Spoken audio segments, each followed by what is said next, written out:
भाटुन गांव में इस चुनावी सभा में हमारे बीच में उपस्थित आदरणीय रतन जड़वा जी, आदरणीय अभिमन्यु सिंह जी, हितेश सिरोया जी, नीलम बिरला जी, नारायण जाखड़ साहब, हमारे बीच में उपस्थित सभी, हरीश परिहार जी, उपस्थित सभी मेरे आदरणीय यहाँ के गांव के बंधुओं, नौजवान साथियों और कैंडिडेट हमारे बीच में उपस्थित नानाराम जी और शंकरलाल जी।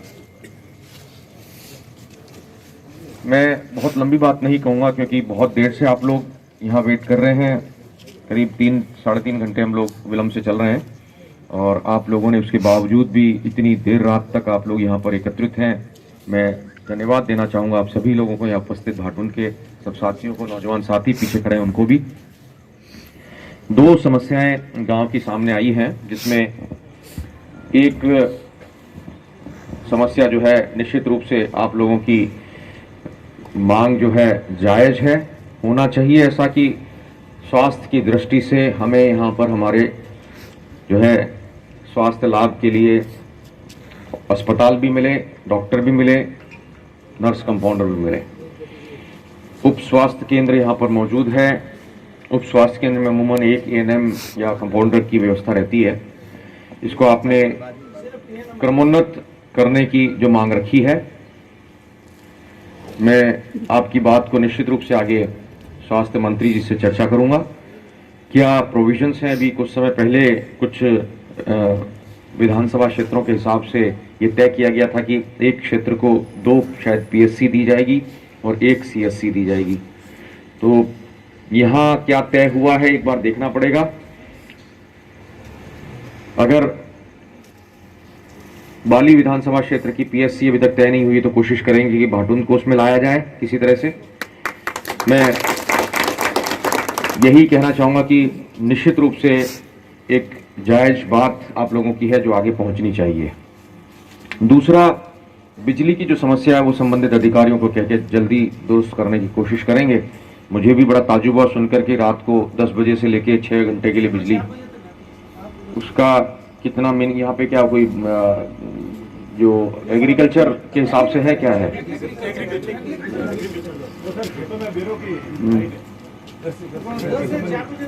तो आप लोगों के हिसाब से क्या होना चाहिए?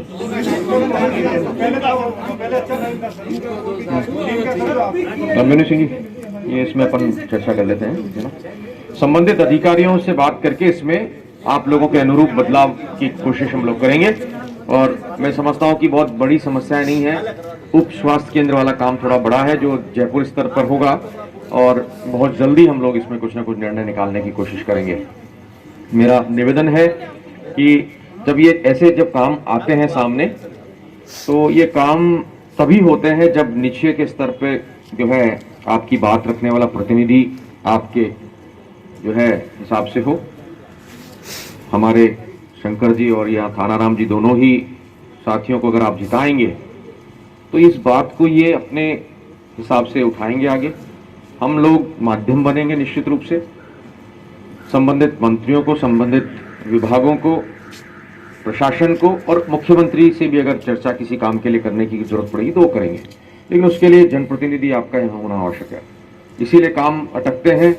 मेरा यही निवेदन है कि इस चुनाव में इन दोनों साथियों को आप मौका दीजिए ताकि ये दोनों मेहनत से आपके बीच में ये जो समस्याएं हैं आपकी क्षेत्र की, उन समस्याओं को ऊपर उठा सकें ताकि आपको इन दिक्कतों से निजात मिल सके। हम लोग जो यहाँ पर आपके साथ में आए हैं, मंचासीन सभी जो नेतागण हैं, आपके यहाँ के प्रतिनिधित्व करने वाले, वो सभी लोग आपके इन कामों को, इन साथियों को मदद करते हुए पूरा करने की कोशिश करेंगे। और मैं निश्चित रूप से इसमें आप लोगों के सबके साथ हूँ। पूरी मदद मैं भी पूरी करूँगा। संबंधित जो है विभागों को हम लोग बात करके और जल्दी आपकी इन समस्याओं को दूर करेंगे। इसके अलावा भी सड़कों की दिक्कत है या कोई और अन्य समस्याएं हैं, उनको भी हम लोग समय समय पर देखते रहेंगे ताकि आप लोगों को तकलीफें ना हो।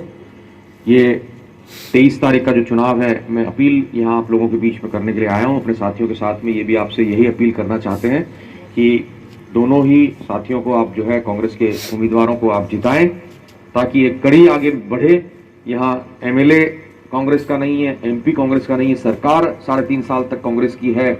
ऐसे में कैसे काम होंगे आपके, खुद सोचिए। कोई बीजेपी का कोई विधायक जाकर के कोई ना तो मुख्यमंत्री से मिलने वाला है और ना काम कहने वाला है आगे, ना मेंबर ऑफ पार्लियामेंट को इस बात की कोई चिंता है कि भाटुंद में क्या समस्या है क्या नहीं है, उसे कोई लेना देना नहीं है उनको। ऐसे में आप लोगों को खुद को तय करना होगा कि आपके क्षेत्र के लिए क्या सही है और क्या गलत है। अगर आपको लगता है कि कांग्रेस की सरकार का फायदा आप लोग लेना चाहते हैं तो ये 23 तारीख को आप इन दोनों को आशीर्वाद दो। मैं समझता हूं कि आपकी हर समस्या का निजात ये लोग सक्षमता से करने की कोशिश करेंगे और हम लोग सब सहयोग में रहेंगे। बहुत बहुत धन्यवाद। जय हिंद।